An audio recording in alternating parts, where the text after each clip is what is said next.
कौन सा number chapter है भाई हमारे इस बुक का? 17वां नंबर चैप्टर, जीवन और जन्म का उद्देश्य क्या है। डॉक्टर सहज जी कहते हैं कि यह किताब समर्पित है अभ्यासों, अनुशासनों और तरीकों को जो अगर अमल में लाए जाए ईमानदारी से तो और नियमित रूप से तो ला पाएगा हर इंसान खुद को क्या? सीसीएस। यानी वो कहते हैं कि ये किताब समर्पित है उन अभ्यासों को, अभ्यास करना पड़ेगा, उन डिसिप्लिन्स को, उन मेथड्स को। अगर जिसको कोई भी व्यक्ति, ऐसा कोई नहीं है कि भाई 15 साल वाला, 20 साल वाला, 50 साल वाला, 60 साल वाला, जिसने भी क्या किया, ईमानदारी से जो भी अभ्यास इस किताब में दिए हैं, जो भी डिसिप्लिन, अनुशासन इस किताब में दिए हैं और जो भी मेथड्स इस किताब में दिए हैं, अगर कोई व्यक्ति ईमानदारी से उसका पालन करता है, और दूसरा इंपॉर्टेंट है निरंतर। ये बहुत इंपॉर्टेंट शब्द है। पतंजलि मुनि ने एक अच्छा सूत्र बताया है जो मुझे बहुत ज्यादा पसंद है, और वो क्या है? सतु दीर्घ काल नैरंतर्य सत्कारा सेवितो दृढ़ भूमि। पतंजलि कहते हैं कि आपका अभ्यास कैसे होना चाहिए, तो 3 विशेषताएं बताते हैं। क्या? एक तो निरंतर, और दूसरा दीर्घ काल, लंबे समय तक करना है, निरंतर करना है, और श्रद्धा से करना है। क्या करना है? सत्कारा सेवितो, यानी श्रद्धा से करेंगे ना। अगर आपने ये 3 बातें पाली ना अपनी जिंदगी में, क्या? दीर्घ काल, लंबे समय तक, निरंतर, और सत्कारा सेवितो यानी श्रद्धा से किया ना, तो ये क्या बन जाएगी? दृढ़ भूमि। क्या बन जाएगी वो? दृढ़ भूमि। समझते हो? जितना पेड़ ऊंचा होता है उसकी जड़ें कितनी होती? उतनी मजबूत होती हैं, उसको कोई आंधी उखाड़ नहीं सकती। तो जैसा अभ्यास होगा, ये सूत्र इतना मुझे भा गया था उस दिन से। मैंने जब ये सूत्र मैंने अपने योग परिचय में या तो प्रबोध में सुना था। प्रबोध में पहली बार सुना था जब मैं 2006 में प्रबोध कर रहा था आफ्टर माय शिक्षक कोर्स। उस दिन के बाद ये ऐसा मेरे अंदर बैठ गया, उस दिन के बाद निरंतरता ऐसी आ गई अभ्यास में कि कभी अभ्यास को मैंने छोड़ा नहीं। और ट्रेन में हूं या प्लेन में हूं या किधर भी हूं, ये अभ्यास हमें क्या करना है? करना ही है। और वो इतनी अभी जड़ भूमि पकड़ चुका है कि अभ्यास के बिना अभी दिन का गुजारा होता नहीं है। तो ये होना चाहिए। जिस दिन ये हो गया ना, समझो आप बहुत ही आगे बढ़ने वाले हो। शिक्षक दुर्लभ यानी रेयर होते हैं, और सच्चा गुरु कभी भी शिष्य को ग्रहण नहीं करता। वो आपका दोस्त बनता है और फिर सिर्फ आपको बताता है बहुत ही सरल तरीका कि कैसे मार्ग खोजें, और शिष्य को अंदर से वो शक्ति और स्पष्टीकरण देता है। सच्चे गुरु ऐसा बनाते नहीं है अपना क्या, एक आश्रम बना दिया और लोगों को बोला आओ भाई हमारे क्या बन जाओ, शिष्य बन जाओ, शिष्य बन जाओ। शिष्यों की हमें क्या करनी है? वृद्धि करनी है, क्योंकि हमको आश्रम बढ़ाना है। हमारी कंपटीशन चल रही है दूसरे संस्था से, उस संस्था से हम ज्यादा श्रेष्ठ हैं, इसलिए हमारे जितने ज्यादा शिष्य होंगे हमारी संस्था का क्या होगा? उतना ही नाम नहीं होगा। ये सब तो क्या है? आध्यात्मिक दुकानें खुल चुकी हैं आजकल। स्पिरिचुअलिटी के नाम पे क्या क्या हो रहा है उसके बारे में तो हम सबको पता ही है कि किस प्रकार से इंसानों का शोषण किया जाता है। तो वो नहीं है। सच्चा गुरु आपका क्या बनता है? गुरु नहीं, क्या बनता है? वो दोस्त। ये सब दोस्त होता है। वो आपका मार्गदर्शन करता है। दोस्त बन के क्या करता है? मार्गदर्शन करता है, और आपको अंदर की वो शक्ति देता है जो आपको आगे ले जा सकते हैं। इसके बाद सहज जी बताते हैं वो कभी न फेल होने वाला मैजिक फॉर्मूला जो आपको क्या लेके जाएगा? सीसीएस तक लेके जाएगा। एक मैजिक फॉर्मूला बताएंगे यहाँ पे। If you want to reach CCS इसी जन्म में या कुछ ही वर्षों में, तो इस मैजिक फॉर्मूला को अगर आप फॉलो करते हो ना, तो अवश्य ही आप सीसीएस तक जरूर पहुंचेंगे। यह फॉर्मूला लिख दे वहां जहां आपको पक्का है कि रोज इसे आप पढ़ेंगे, और ऐसा न हो कि आप किसी भी दिन उसको भूल जाएं। तो you have to write down this formula on some place where you are sure कि you are going to read it daily. रोज आप उसको पढ़ोगे, तो ऐसी जगह पे लिखना है। कौन सी जगह पे? किताब पे लिखो, कॉपी लिखो, तो किताब तो अंदर बैग में पड़ा ही रहेगा, या बेड के सामने लिख दोगे? अरे अंदर लिखना है। अंदर कहाँ पे लिखना है? डॉक्टर सहज जी बताएंगे यहाँ पे कहाँ पे लिखना है। यह फॉर्मूला क्या है? एक उच्चतम मंत्र है। आप बोलोगे फिर मंत्र, तो मंत्र देंगे आप हमको। कौन सा मंत्र देंगे? ओम भूर्भुवः स्वः। कौन सा? ओम नमः शिवाय। तो ऐसा कोई मंत्र नहीं है यहाँ पे, ये बहुत ही प्रैक्टिकल मंत्र है। ईश्वर स्वयं उसे दोहराता है बिना रुके, क्योंकि यही वह है जो ईश्वर को बनाता है जो वो आज है। आज अगर ईश्वर ईश्वर है ना और हम इंसान इंसान है ना, हमारे बीच में इतना डिफरेंस इसलिए है कि वो ईश्वर बेचारा रोज इसको दोहराता है और हम लोग इंसान लोग उसको रोज दोहराते नहीं है, इसलिए हमारे में और ईश्वर में क्या है, ये फर्क है। तो क्या बोल रहे हैं, ये फॉर्मूला क्या है, कहां पे लिख देना है, ऐसी जगह पे लिख देना है जहां पे हमको क्या है, पक्का है कि हम उसको रोज पढ़ेंगे और ऐसा कोई भी दिन ना आए कि आप उसको भूल जाएं। इसलिए कहते हैं 4 स्थानों पे इसको रखना है। और कौन से 4 स्थान है वो यहाँ पे बताएंगे डॉक्टर सहज जी। और इंसान इतना छोटा बना देता है क्योंकि वह मंत्र श्रद्धा से नहीं दोहराता, उस पर ध्यान नहीं करता है और उसके बारे में सोचता नहीं। आज ईश्वर उसको रोज दोहराता है, इसलिए क्या है, वो ईश्वर है। और इंसान इतना छोटा क्यों हो जाता है, क्योंकि इंसान उसके ऊपर ध्यान नहीं करता, उसको दोहराता नहीं, उसके ऊपर श्रद्धा नहीं करता। जो भी लोग पहुंचे हैं वो सभी जो इंसान को मार्गदर्शन करने वाले होते हैं, उन्होंने ये मंत्र सच्चाई से दोहराया है और उस पर क्या किया है, ध्यान भी किया है। हमारे जो ऋषि मुनि जो उस प्रगत अवस्था तक पहुंचे, जो सीसीएस तक पहुंच गए, जैसे नानक, बुद्धा, जीसस, है ना, मोहम्मद, ये सब जो ऋषि मुनि वहां तक पहुंच गए, कृष्ण, राम, उन्होंने क्या किया है, इस मंत्र को दोहराया था, तभी वो वहां तक पहुंचे थे। और इंसान इसके ऊपर ध्यान नहीं देता है, इसलिए वो इतना नीचे रखता है उसको। यह एक कभी न फेल होने वाली क्या है, गाइड है। इस फार्मूला को पूरी श्रद्धा से सम्मानित करें और ये फार्मूला है, ये क्या है आपका ये मंत्र, इस जिंदगी और इस जन्म का उद्देश्य क्या है, what is the purpose of this life and birth. ये आपको हमेशा अपने माइंड में और अपने अंदर रखना चाहिए और रोज इस मंत्र को दोहराएंगे ना तो सीसीएस तक अवश्य पहुंचेंगे। कि आपको रोज रोज अपने आप से पूछना है क्या कि मेरी जिंदगी और मेरे इस जन्म का उद्देश्य क्या है। जब भी आप कुछ बोल रहे हैं या जब भी आप कुछ सुन रहे हैं या जब भी आप कुछ पढ़ रहे हैं, कुछ सोच रहे हैं, कुछ कर रहे हैं या कुछ करने का इरादा रखते हैं, जब भी आप किसी उलझन में फंसे हो या उदास हो या जानने की इच्छा रखते हो कि क्या सही है क्या गलत है, जब आप से कोई तर्क या आर्ग्यू कर रहा हो या सलाह दे रहा हो या अध्यात्म की बातें कर रहा हो, तो आपको खाली एक ही प्रश्न पूछना है खुद से। जब भी ऐसी कोई चीज हो कि आप कुछ पढ़ रहे हो, कुछ सुन रहे हो, कुछ बोल रहे हो या कुछ करने की इच्छा रखते हो या कभी कभी उदास हो जाते हो या कभी कभी किसी उलझन में फंस जाते हो या कोई आपको अध्यात्म की बातें बता रहा है या आप इसको गाइड कर रहे हो, तो आपके मन में प्रश्न क्या होना चाहिए, एक होना चाहिए। और वो प्रश्न क्या है कि मेरे इस जन्म और जीवन का उद्देश्य क्या है, क्या है उद्देश्य। तो आपको पूछना है कि ये जो मैं कर रहा हूं, ये जो मैं YouTube पे बैठ के गाने देख रहा हूं और अलग अलग प्रकार के वीडियो देख रहा हूं, यह मुझे उस उद्देश्य के नजदीक लेकर जाएगा अथवा दूर लेकर जाएगा। कोई भी एक्टिविटी जो आप कर रहे हैं दिन भर में, you have to immediately ask yourself a question कि व्हाट आई एम डूइंग, मैं क्या कर रहा हूं, मेरा उद्देश्य है सीसीएस। अब जो मैं कर रहा हूं it is going to take to my object, जो मेरा जो उद्देश्य है उसके नजदीक लेके जाने वाला है कि उससे मुझे वो दूर लेके जाने वाला है। अगर मैं ज़ेन योगा किताब पढ़ रहा हूं और ये रिफाइनिंग एक्सरसाइज कर रहा हूं, तो वो क्या करेगा, आपको उद्देश्य के नजदीक लेके जाएगा। और वही अगर आप बैठ के कोई उल्टे सुल्टे नावल पढ़ रहे हो, यूट्यूब पे उल्टे सुल्टे वीडियोस देख रहे हो, तो क्या करेगा, वो उद्देश्य के आपके दूर लेके जाएगा। तो every time you should have that inside question, क्या ये एक दीवार खड़ी करेगा अथवा दीवार को निकाल देगा। Whether it will create a wall between my उद्देश्य एंड मेरे बीच में, या तो उस दीवार को क्या करेगा, वो हटा देगा।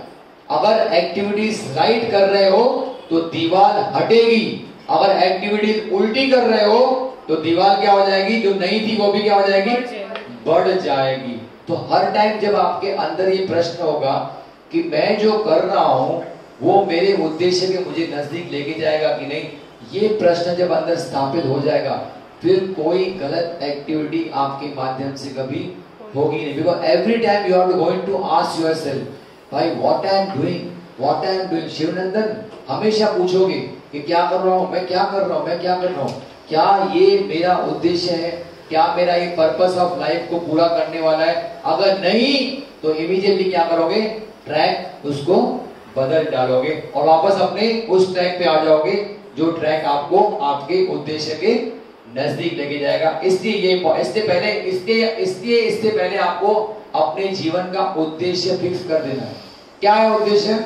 हमारे जीवन का सबका उद्देश्य एक ही होना चाहिए, वो है कि इस जन्म में या कुछ ही जन्मों में इस ज़ेन योगा की प्रक्रियाओं का अभ्यास करते करते हमें उस उच्चतम अवस्था तक पहुंचना है जिसको अन्य मनुष्य लोग कितने जन्म लेंगे भाई, करोड़ों जन्म लेंगे। लेकिन हमको ये मौका मिला है, हमको ये डिसिप्लिन, हमको ये मेथड्स, हमको ये अनुशासन, हमको ये अभ्यास डॉक्टर सहज जी ने दिए हैं, जिसके माध्यम से हम चाहें तो हम अपने उद्देश्य के, जैसे मैंने आपको बताया, मुझे याद है हमने गुरुजी का जब लेक्चर सुने, गुरुजी के पातंजलि योग सूत्रों के प्रवचन चलते थे, मैंने बहुत सुना, तो उसमें डॉक्टर गुरुजी हमारे कहते थे सबका उद्देश्य है निर्भीक समाधि, क्योंकि क्या है, योग का उद्देश्य क्या है, निर्भीक समाधि। और वो पूछते थे बताओ किसका उद्देश्य है निर्भीक समाधि, कौन चाहता है वापस आना, कोई हाथ ऊपर नहीं करता था। लेकिन मुझे याद है कि मैं अपना हाथ ऊपर करता तब, क्योंकि तब से ही क्या है, एक लाइफ में जब से पतंजलि आए मेरे लाइफ में, मैंने जब ये पढ़ा था निर्भीक समाधि के बारे में और उसके ऊपर जब विवेचन किए थे, तो मेरा उद्देश्य था कि निर्भीक समाधि हासिल करनी है, लेकिन मार्ग पता नहीं था, प्रैक्टिकल मार्ग, लेकिन वो मन में ये इच्छा थी, तो ये मार्ग अपने आप प्रकृति ने मुझे दिया। जैसे आपको मैंने बताया, भगवान बुद्ध की विपश्यना विद्या और भगवान पतंजलि की योग विद्या दोनों को कंबाइन करना चाहता था, और उसका कंबाइन निचोड़ आके ज़ेन योगा के रूप में आके मेरे झोली में पड़ा। कब पड़ा था वो, कौन से दिन आया था? 8 कौन बोल रहे, राइट बोल रहे हैं, 8 जुलाई 2018, यानी मेरे 50th बर्थडे से एक महीना पहले, 8 अगस्त को मेरा बर्थडे था, और एक महीना पहले मुझे वो किताब मिली, और मैंने 8 अगस्त को पहली बार आशीष शुक्ला जी से अपॉइंटमेंट लेके उनको फोन पे बात किया कि आपने ये किताब मुझे दिया है, मैं बहुत बहुत क्या हूँ आपका शुक्रगुजार हूँ, और मैं चाहता हूँ, मेरी दिली तमन्ना है कि आप एक बार बंबई आओ और हमारे आश्रम में आगे प्रोग्राम करो। सिर्फ मैंने एक सेंटेंस बोला था, और 28 अक्टूबर को आशीष शुक्ला खुद आए और यहाँ पे आके स्टोन लेइंग सेरेमनी। देखो कितना मतलब है, कितना ये चीजें सारी सुनियोजित थी, ये आश्रम बनना ही था। लेकिन आश्रम बनने से, और मैं आपको कोइंसिडेंस बताऊंगा जो मैं आपको पहले बताया नहीं है, कि 8 का वैल्यू मेरी जिंदगी में बहुत ज्यादा है, क्योंकि मेरा जन्म ही कब हुआ था, 8/8/1968। 8 साल के बाद यह किताब लिखी गई 1976 में। 8 साल के बाद आशीष शुक्ला जी पैदा हुए 1976 में। 2004 में डॉक्टर आशीष शुक्ला को यह किताब मिली थी 31 दिसंबर 2003 के नाइट में, यानी 2004 की दहलीज पे। और 2004 में मैं गया था चौहान सर के बाद पहला योग प्रवेश का क्लास करने। 2011 में डॉक्टर सहज जी ने अपना शरीर त्यागा, और 2011 में हमको क्या मिला, अष्टांग योग का प्लॉट बोला, वहां से नींव पड़ी। डॉक्टर सहज जी लगता है बहुत ही संतुष्ट होके गए होंगे कि बीज पड़ चुका है, आगे जाके यहाँ पे ज़ेन योगा का आश्रम बनने वाला है, और मेरी टीचिंग्स को यहाँ पे आगे बढ़ने वाली है। इस प्रकार से ये प्रकृति, मैं तो देख रहा हूँ, जब ओवरऑल सीक्वेंस ऑफ इवेंट्स को देखता हूँ ना, तो मुझे लगता है ये सारा काम प्रकृति का है, हम उसमें कुछ नहीं कर रहे हैं। आप लोग भी जुड़ रहे हो तो ये प्रकृति का लेखा जोखा है, आपका कुछ लेखा जोखा है जो मुझे चुकता करना है, इसलिए आप लोग आ रहे हो। सब तो नहीं आते ना। आज देखो चौहान सर का, मुझे कितनी खुशी हो रही है कि चौहान सर का इतना ऋण मेरे ऊपर, कि जिन्होंने मुझे पहले योग की विद्या सिखाई, वो भी 8वें वर्ग में आए हैं यहाँ पे, और मुझे उनके ऋण को चुकाने का मौका मिल रहा है, यानी जो उनको टीचिंग्स दी मुझे। हाँ जी, क्या कर रहे हैं कुछ? सर आपने मुझे मेरा एक्सपीरियंस नहीं पूछा, लेकिन मैं अभी बताती हूँ, ये आपकी बात में बोला है, ये उद्देश्य क्या है। हाँ, जब मुझे ये आपने पूछा कि मैं कौन हूँ, हाँ, तो मुझे ये आया सामने कि भाई मैं कौन हूँ, मैं सिर्फ एक माँ हूँ या बेटी हूँ, या मेरा उद्देश्य क्या है जीवन का। हाँ, और मेरा विजुअलाइज नहीं हो रहा है मुझे मेरा उद्देश्य क्या है। जी जी जी हाँ। तो मुझे ये चाहिए कि भाई कोई विजुअलाइज करे कि मेरा उद्देश्य क्या है, मैं कोई साधारण नहीं, मैं यहाँ क्यों आई हूँ। हाँ। तो मुझे ये कौन खींच के लाया है, ये मुझे अभी तक विजुअलाइज नहीं हुआ। प्रकृति आपको यहाँ पे लाई है। ये जो आप बोल रहे हैं ना, ये मेरे सब अभी ये सब आया था, ये पहले ये सब जी जी। और एक आर्ट का योग बोलूं आपको मैं कि मेरे बड़े बेटे और मेरे छोटे बेटे में जो अंतर है, डिफरेंस ऑफ ईयर, वो भी 8 साल है। वो 1995 में पैदा हुआ है और वो 2003 में पैदा हुआ। देखो ये योग, हाँ और कोई बोल रहे चलो सर। और 8 का रिलेशन है कि 8 अक्टूबर मेरी जन्मतिथि है। तो ऐसा देखो कैसा योग, 2 महीने बाद मेरा जन्मदिन 8 अक्टूबर। अच्छा हाँ, 8 से हमारा संबंध, हाँ संबंध है। इस प्रकार से हमारा संबंध बहुत गहरा है। और देखो ना पतंजलि का सर, इनका कंचन जी का भी है 8 जनवरी का। तो देखो ऐसे साधक मिलते जा रहे हैं। ये योग है भाई। अगर मानो तो सब सही है, नहीं मानो तो सबको लगता है कि ऐसा कुछ भ्रम है, कोई उल्टी सुल्टी बातें बता रहे हैं हमको। ऐसा नहीं है, ये प्रकृति का खेल है। नहीं तो कंचन जी जब आई थी पहले वर्ग में, अपने ही ख्यालों में आई थी, अपने ही विचार लेके आई थी, और आज कैसे वो बदल चुकी है। और किस प्रकार से नीलांबर जी और कंचन जी इस आश्रम को सेवाएं दे रहे हैं। हम तो बहुत ही तहे दिल से उनकी पूरी फैमिली, पूरी ठाकुर फैमिली की हम तहे दिल से शुक्रगुजार हूं मैं कि इस प्रकार से उन्होंने सेवा प्रदान की। मुझे मन में एक लगता था कि खाली पहली बैच सक्सेसफुल हो जाए, बाकी आगे का काम प्रकृति करेगी, मैं कुछ करूंगा नहीं। और वही हो रहा है। आज मनोज बाकीजा की टीम डीजी सिग्मा पूरा तरह से पूरा भार अपने कंधों पे लेके बैठी है, और एक ठाकुर फैमिली ने पूरा भार अपने कंधों में लेके बैठा है। तो मुझे कुछ करना नहीं पड़ता है, मुझे खाली इतना ही करना पड़ता है कि जो साधक बेचारे ये कहां से लेके आते हैं, मुझे खाली ये जिम्मेदारी लगती है कि उनको मैं इन व्याख्यानों के माध्यम से ये नॉलेज खाली अच्छी तरह से उनको दे पाऊं, जैसे उनको एक मार्ग मिले। देखो चलता कौन कितना आगे जाके वो तो कुछ कह नहीं सकते, उसके ऊपर हमारा नियंत्रण नहीं है, लेकिन राइट नॉलेज डिस्ट्रीब्यूट करना ये हमारा परम कर्तव्य है। इसलिए बेचारे हमारे साधक दिल्ली से आए हैं, इसलिए बेचारे हमारे विशाखापट्टनम से मैडम आई है। तो जोरदार तालियां इनके लिए जो इतने दूर से सफर तय करके आ रहे हैं इस आश्रम में। बस हम तो चाहते हैं जैन योगा की टीचिंग्स पूरी दुनिया में। पहले तो क्या है उद्देश्य, क्या ये दीवार खड़े करेगी या तो ये क्या दीवार को हटा देगी, क्या ये मुझे वहीं छोड़ देगी जहां पे मैं पहले था और जैसा था, अथवा इसमें कोई वृद्धि होगी, क्या मैं जैसे पहले था वैसे ही था। तो मुझे हर एक एक्टिविटी के ऊपर क्या करना है, निरीक्षण रखना है। We have to see that we have to evolve. हमें क्या करना है, आगे प्रगति करनी है, हमें पीछे नहीं जाना है, हमें क्या करना है, आगे बढ़ना है। वैसी सारी एक्टिविटीज हमको करनी चाहिए। अगर आपको किसी को बदनाम, अच्छे शब्द कह रहे हैं डॉक्टर सैनी याद करो, अगर आपको किसी को बदनाम करना हो तो उसे बोले ना, लिखें। उस पे किस पे लिखने को कह रहे हो, रेती पर लिखें और पानी के किनारे लिख दें। किसी को भी बुरा मत कहो।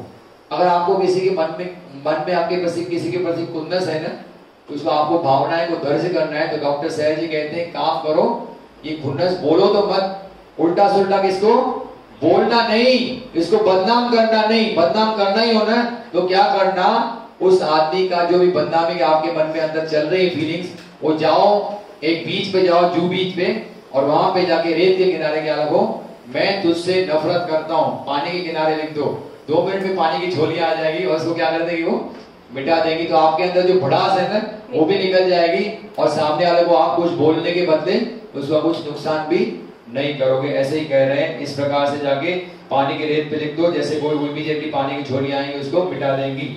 ये फॉर्मूला सिर्फ बोले नहीं, लिखें। लेकिन कहां पे लिखें, 4 स्थानों पर लिखने के लिए डॉक्टर सैर जी कहते हैं, अपने हृदय में लिखें, अपने मन में लिखें, अपने जुबान पर रखें, और अपने भ्रू मध्य पे। हृदय, मन, जुबान और भ्रू मध्य, इन 4 स्थानों पर इस फॉर्मूला को स्थापित कर दो। क्यों बोल रहे हैं ऐसा, क्यों बोल रहे हैं, इससे यह होगा कि जब भी आप कुछ बोलना चाहोगे तो ये पहले बोली जाएगी, क्योंकि आपके जुबान पे क्या है, ये फॉर्मूला आपने लिख दिए, परमानेंटली उसके ऊपर क्या कर दिया है, एम्बॉस कर दिया है।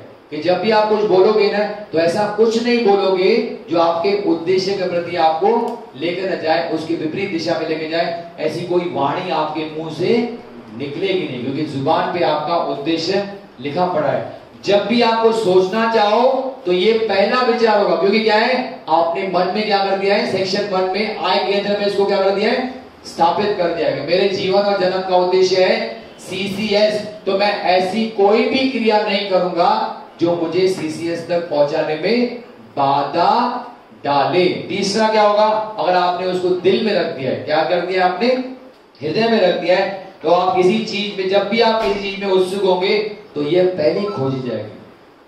कोई भी चीज हो जाएगा ना, आपको हार, मेरे दिल में उछाल आया कि मैं वो हार क्या लूं, खरीद दूं। सुना ना आपने, देखा था ना, एग्जाम्पल दिखाया था। तो ये दिल में क्या होती है, उछाले आती है कि मैं क्या है, ये चीज ले लूं, ये चीज ले लूं। तो ऐसे कोई भी दिल में उछाल आया ना, तो क्योंकि क्या है, आपने हृदय में रखा है, तो उछाल की क्या है, उछाल की मात्रता होती है। क्या लूंगी हार लेके, क्या पहले 10 हार पड़े हैं मेरे अंदर तिजोरी में, उसको तो कभी पहना नहीं, ये नया हार क्या लूंगी, ये क्या मुझे सीसीएस तक लेके जाएगा, नहीं, ये बाधा जरूर क्रिएट करेगा, क्योंकि उसमें मेरा मोह रहेगा। इस हार को रखूं कैसे, उसको कब पहनूं, कौन सी पार्टी में पहनूं, अरे पहले भी पहना था, अब फिर से रिपीट तो नहीं होगा, लोग नहीं पूछेंगे ये सेम हार पहन के आती है, वैसे विचार अंदर करते चलेंगे, तो आपको क्या करेगा, वो सीसीएस के दूर लेके जाएगा, सीसीएस के नजदीक नहीं लेकर जाएगा। और चौथा बोल रहे हैं, क्या अगर आपको कोई प्रस्ताव देता है, अप्रोच करता है नए सिद्धांतों के साथ, कोई गुरु महात्मा आपको मिल जाता है, अरे छोड़ सहयोग का वो क्या, आजा मैं तुझे क्या करता हूँ, ध्यान सिखाता हूँ, आजा। और किसी को आप प्रस्तावित करते हो तो सामने वाला आदमी, अगर आपने यहाँ पे स्थापित किया, यहाँ पे क्या क्या कह रहे हैं, चौथा स्थान कौन सा है आपका, भूमध्य। यहाँ पे लिखा है मेरे पर्पस ऑफ, मेरे जीवन और जिंदगी का पर्पस क्या है, सीसीएस। सामने वाले को दिख जाएगा और वो तुरंत भाग जाएगा, अरे इस आदमी को पटाना तो बहुत मुश्किल है, क्योंकि ये क्या है, इसको अपना उद्देश्य क्या है, कॉन्सेप्ट मालूम है, तो मैं इसको पढ़ा नहीं सकता हूँ। और आप अगर इसको अप्रोच करोगे तो सामने वाला अगर आपके लाइकिंग में नहीं होगा ना, वो तुरंत छोड़ के आपको भाग जाएगा, आपको अपने उद्देश्य के साथ छोड़ के चला जाएगा। इसलिए कह रहे हैं कि इन 4 स्थानों पर रखो। कौन से, आपके हृदय, आपके मन, आपकी जुबान और आपकी भ्रू मध्य में रखोगे, तो जब भी कुछ बोलोगे यह बोलोगे, जब भी कुछ सोचोगे यह सोचोगे, जब भी कोई दिल में उछाल आएगा यह उछाल आएगा कि मुझे सीसीएस तक जाना है। और जब भी कोई आपको पटाने की कोशिश कर रहा है या आप किसको बताने की कोशिश कर रहे हो कुछ बातें, तो सामने वाला आपके भ्रू मध्य में पढ़कर आपको छोड़ के भाग जाएगा कि इस आदमी के साथ मैं टाइम वेस्ट नहीं करूंगा, क्योंकि इसका उद्देश्य क्या है, जीवन और जन्म का उद्देश्य बहुत ही फिक्स है। इसलिए कह रहे हैं इन 4 स्थानों पर आप रखो। इस जिंदगी और दुनिया में केवल एक ही चीज मायने रखती है, वो है जिंदगी जो बहुत अच्छी तरह से जी गई हो। एक ही चीज है कि हमें जिंदगी बहुत अच्छी तरह से जीनी है। ऐसी जिंदगी, डॉक्टर सैयद जी कहते हैं, जिसमें सिर्फ अच्छाई नहीं है, परंतु ऐसी जिंदगी जो सच्ची अच्छाई से भरी हो। और जिंदगी और जन्म का उद्देश्य रूपांतरित करना है। हमें अपनी जिंदगी इतनी नीट एंड क्लीन जीनी है कि उसी में हमारा उद्देश्य रूपांतरित होता हो, यानी इतनी सच्चाई के साथ। आपको कहा ना कि 24 घंटे आप कैसे गुजारते हो, बिना किसी अपेक्षा के कि भले इससे मुझे प्रशंसा मिले ना मिले, मेरा नाम हो ना हो, मैं पैसा कमाऊं ना कमाऊं, फिर भी क्या करूंगा, मैं वो काम करूंगा। यही आपके उद्देश्य को रूपांतरित कर दिए। हर एक क्षण में इकबाल पहचानते कौन है, मोहम्मद इकबाल थे, पाकिस्तान के एक फेमस उर्दू पोएट हैं, जिन्होंने पाकिस्तान को पाकिस्तान नाम दिया था।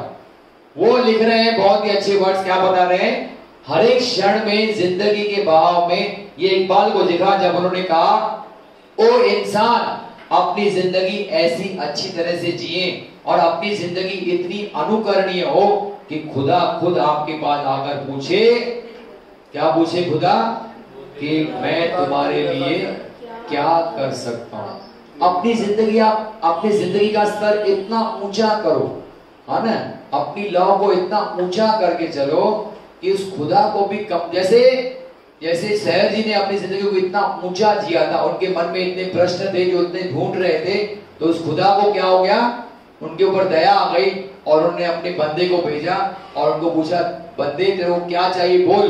उन्होंने कहा मुझे अपने 6 प्रश्नों का उत्तर चाहिए, तो उनको अपने उस्ताद मिले और उनका मार्गदर्शन हुआ। तो आपकी जिंदगी भी आपको इसी तरह से जीनी है। यानी क्या है, एक तो अपनी कोशिकाओं को सुधारना है और फिर उसको सुधार के खुद को क्या करना है, मुक्त करना है। तो खुदा आपके पास जरूर आएगा और कहेगा बोल बंदे मैं तेरे लिए क्या कर सकता हूं। इसलिए कहते हैं खुद ही को कर बुलंद इतना कि खुदा बंदे से पूछे बोल तेरी रजा क्या है। अपने जीवन के स्तर को, अपने जीवन के स्टाइल को इतना ऊंचा करके चलना है। लेकिन वो तब होगा जब आपके मन में आपका उद्देश्य फिक्स होगा।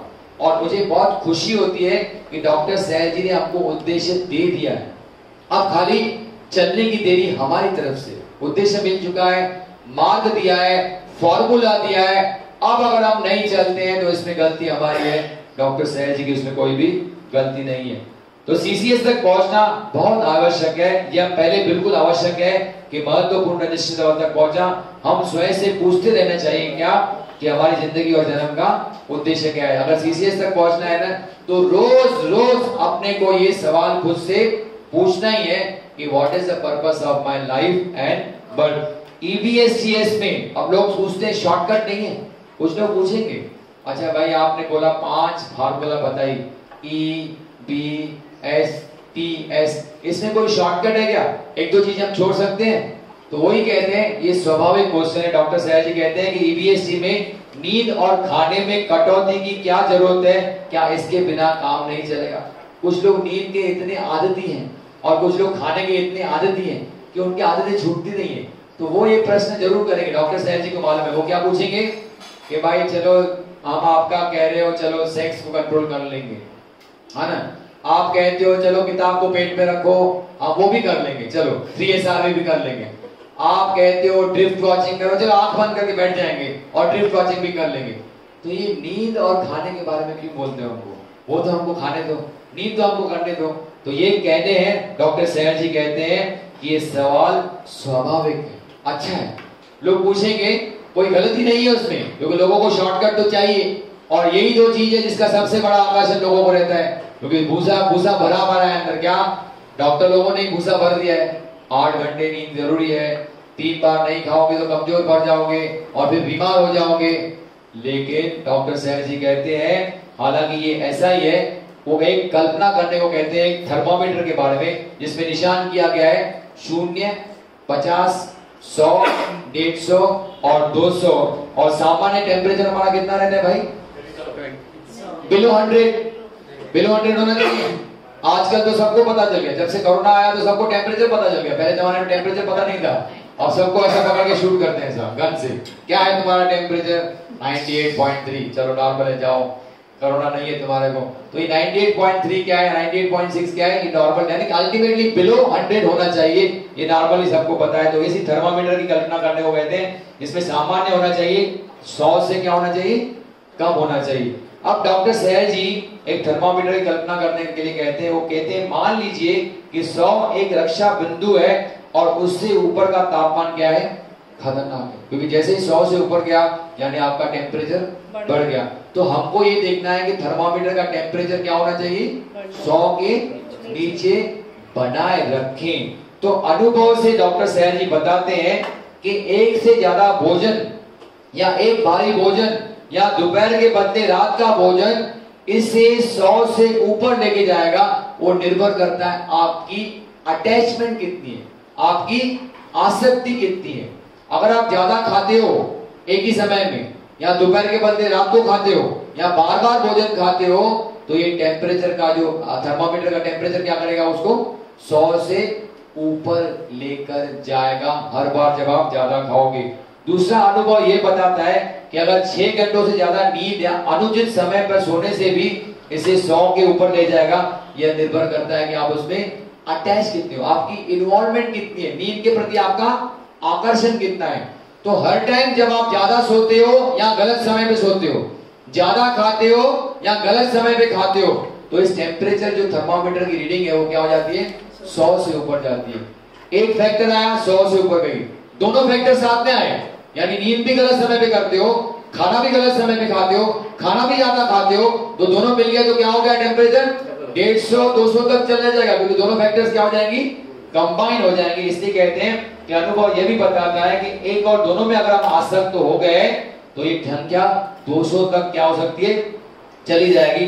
तो हमारा मतलब क्या है, डॉक्टर सी जी कहते हैं कि इसका मतलब क्या है, जब आपकी संख्या इतनी ऊपर चली जाती है तो what you mean by that, उसके बारे में बताते हैं कि 150 से 200 उसको बोलते हैं प्रचंड ऋणात्मक तीव्रता, यानी बहुत ज्यादा मात्रा में नेगेटिव रिजल्टेंट इंटेंसिटी। और आपको मैंने कहा negative result intensity is equal to क्या, पाप कर्म, और positive resultant intensity is equal to क्या, पुण्य कर्म। तो हर बार जब आप ज्यादा खा के इस टेम्परेचर को बढ़ाते हो तो आपके अंदर नेगेटिव रिजल्टेंट इंटेंसिटी क्रिएट होती है। 150 टू 200 में ज्यादा रिजल्टेंट इंटेंसिटी नेगेटिव हो जाती है, और ये क्या निर्माण करती है, आदमी को आलस्य में लेके जाती है, टाल मटोल, सेक्स भोग और डेबिट खातों में जाना। जैसे ही आप ज्यादा खाते हो या उल्टे समय पे सोते हो, ज्यादा सोते हो, तो क्या हो जाता है, आदमी क्या हो जाता है, दिन में सपने देखने शुरू हो जाते हैं, बहाव में उलझा रहता है, या फिर सेक्स के विचार ज्यादा आते हैं। या तो आपने देखा ही होगा, एक ज्यादा भारी भोजन खाया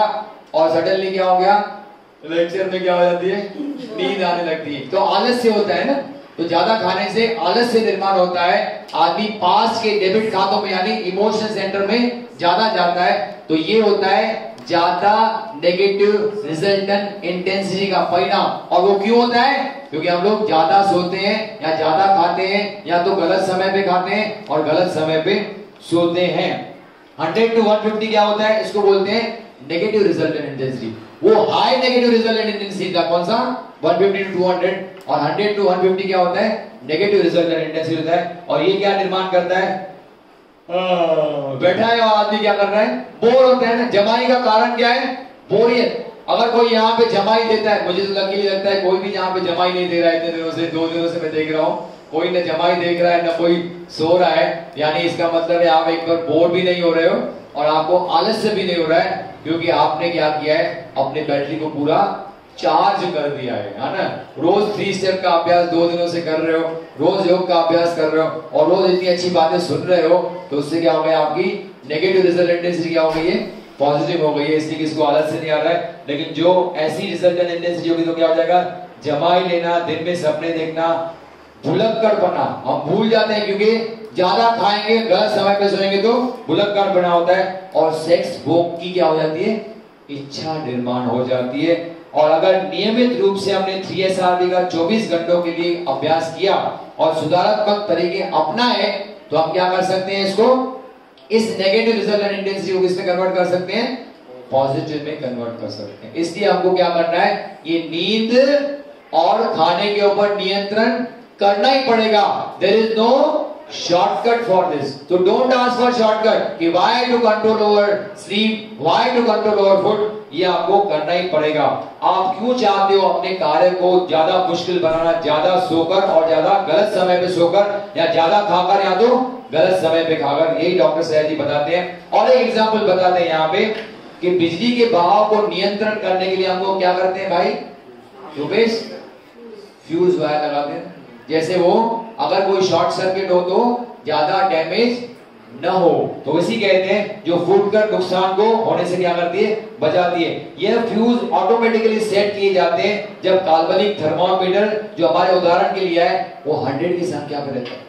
जैसे ही 100 से ऊपर जाता है ना टेम्परेचर, तो फ्यूज वायर बनाई है भगवान ने हमारे अंदर, जो फूट कर क्या करती है, उसको वापस 100 के नीचे लेकर आती है। गलत खाने से और सोने की आदतें, सेक्स, गुस्से का विस्फोट और दूसरे ऐसे हिंसक तरीके जिससे हम ज्यादा गर्मी, दबाव निर्माण करते हैं और इस फ्यूज को उड़ा देते हैं। जैसे ही हमने गलत खाना खाया, जैसे ही हमारे अंदर गुस्से का विस्फोट हुआ, ये टेम्परेचर क्या हो जाता है, 100 से ऊपर बढ़ जाता है। तो भगवान ने क्या रखा है, प्रकृति ने अंदर एक तंत्र रखा है, एक फ्यूज वायर रखे, जैसे ही 100 से ऊपर जाता है उसको क्या करता है, वो फूट के वापस उसको नीचे लेकर आता है, और इससे शरीर का तापमान फिर से 100 के नीचे आ जाता है। और ये फ्यूज वायर हमेशा निश्चित रूप से 100 पर सेट की जाती है, और ये हमेशा क्या होता है, इसलिए ये स्पष्ट हो रहा है। यानी क्या करता है, हर बार क्या करते हैं, हमको गुस्सा आता है, हम टेम्परेचर बढ़ाते हैं, फिर उसको क्या करना पड़ता है, अंदर की प्रणाली को क्या करना पड़ता है, काम करना पड़ता है उसको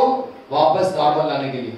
हर बार ज्यादा खाना खा लिया, 100 से ऊपर गया, फिर से फ्यूज वायर फूट के हो जाती है, और ऐसा जिंदगी पर चलते रहता है। हम टेम्परेचर को बढ़ाते हैं, फिर टेम्परेचर को नॉर्मल किया जाता है, टेम्परेचर बढ़ाते हैं, नॉर्मल किया जाता है, क्योंकि क्या है, ऐसा निरंतर चलते रहता है। इसलिए स्पष्ट है कि अगर आपको बार को एडजस्ट करना है, यानी आपको अगर इस टेम्परेचर को 100 से ऊपर नहीं जाना देना है, तो क्या करना चाहिए, इसके लिए आपको इससे बेहतर कोई तरीका नहीं है।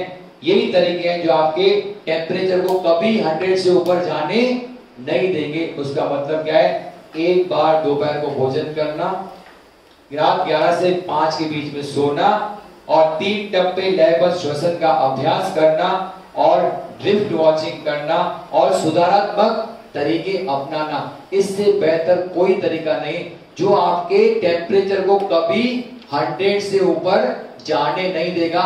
इसलिए जो आपको बार बार उसको फूट कर वापस उसको नॉर्मल लाना पड़ता है, वो सारा जो बहुत ही मेहनत का काम अंदर के तंत्र को करना पड़ता है, उसके करने की जरूरत नहीं पड़ेगी। और अगर आप ऐसे मेथड फॉलो करते हो तो your temperature will be always below 100।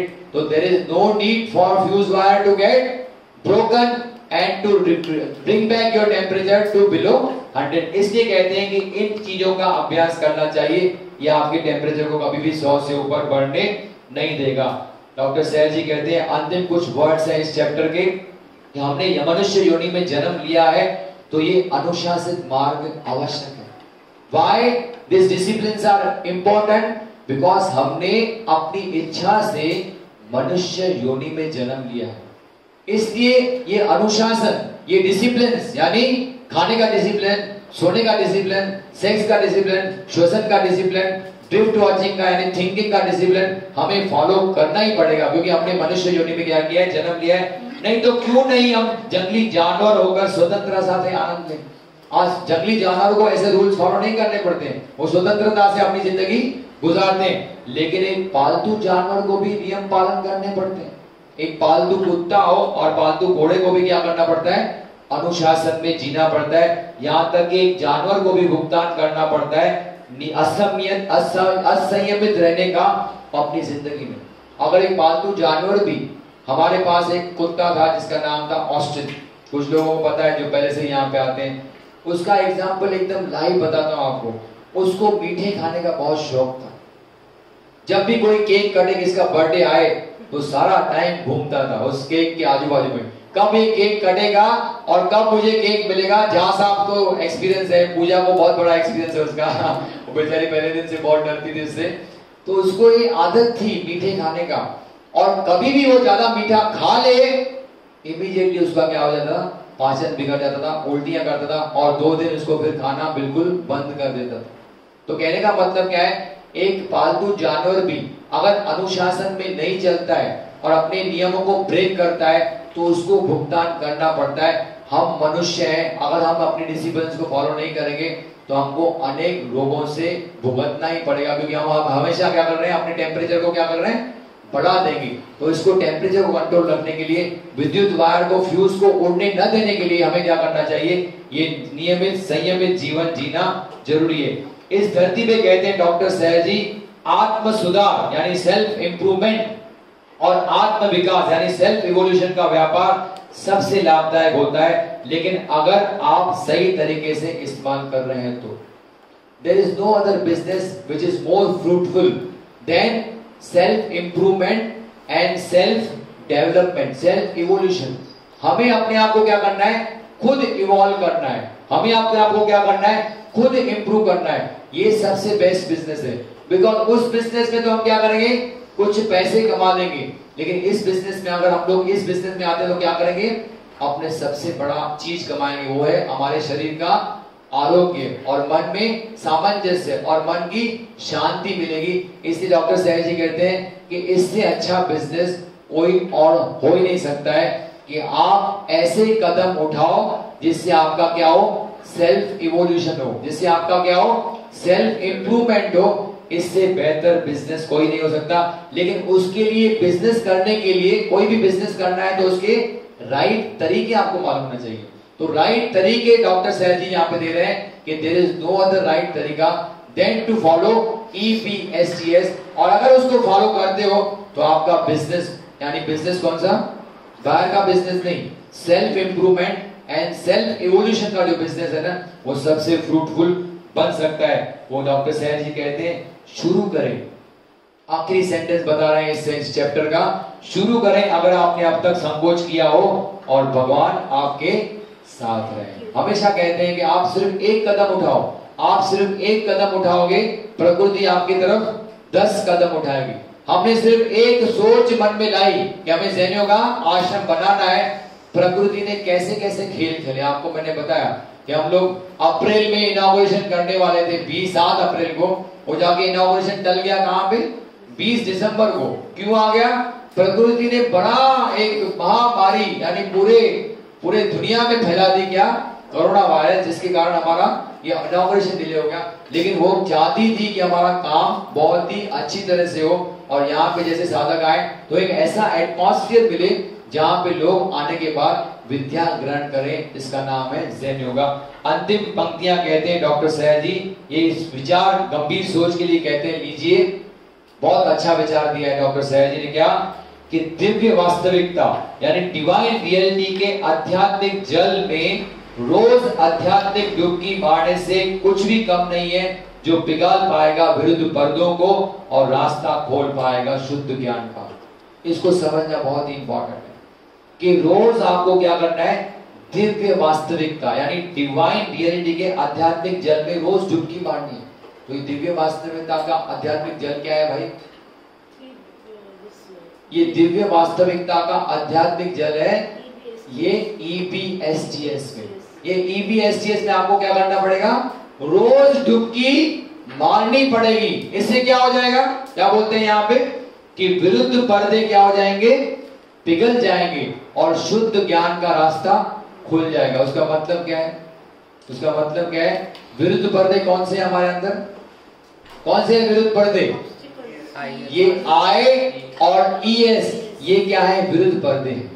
तो इनके बीच में जो डिफरेंस है वो क्या हो जाएगा, निकल जाएगा। इसके पर्दे बीच में क्या हो जाएंगे, गल जाएंगे और शुद्ध ज्ञान का रास्ता यानी क्या कि प्योर आई सेंटर का ज्ञान, उसकी वृद्धि होगी और आपका रेशियो जो 2482 था वो क्या हो जाएगा, बदल के 5221 हो जाएगा। तो आपके विरुद्ध पर्दों को यानी आपके E और S को जो विरुद्ध होते हैं हमेशा I के, उनको अगर पिघालना है तो आपको दिव्य वास्तविकता में जल में रोज डुबकी मारनी पड़ेगी।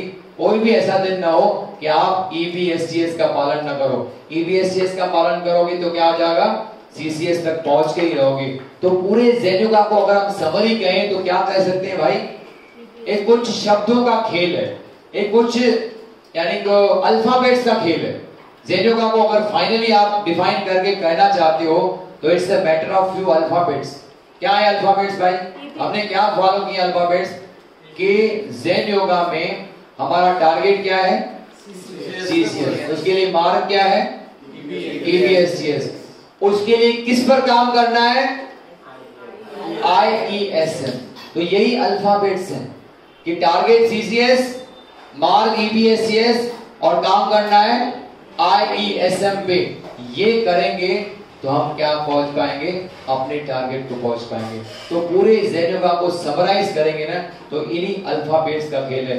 जो इस अल्फाबेट्स के खेल को समझ लिया तो जिंदगी भर आपकी जिंदगी क्या हो सकती है, बदल सकती है। इस प्रकार से इस विचार के साथ डॉक्टर सहज जी अपने इस अध्याय को पूरा करते हैं, यानी 17 चैप्टर पूरा करते हैं और फिर जाते हैं हम लोग दूसरे भाग में। लेकिन वो भाग हम लोग क्या करेंगे, अगले टाइम पे कवर करेंगे जब हमको मौका मिलेगा। हरिओम। हाँ बोलो।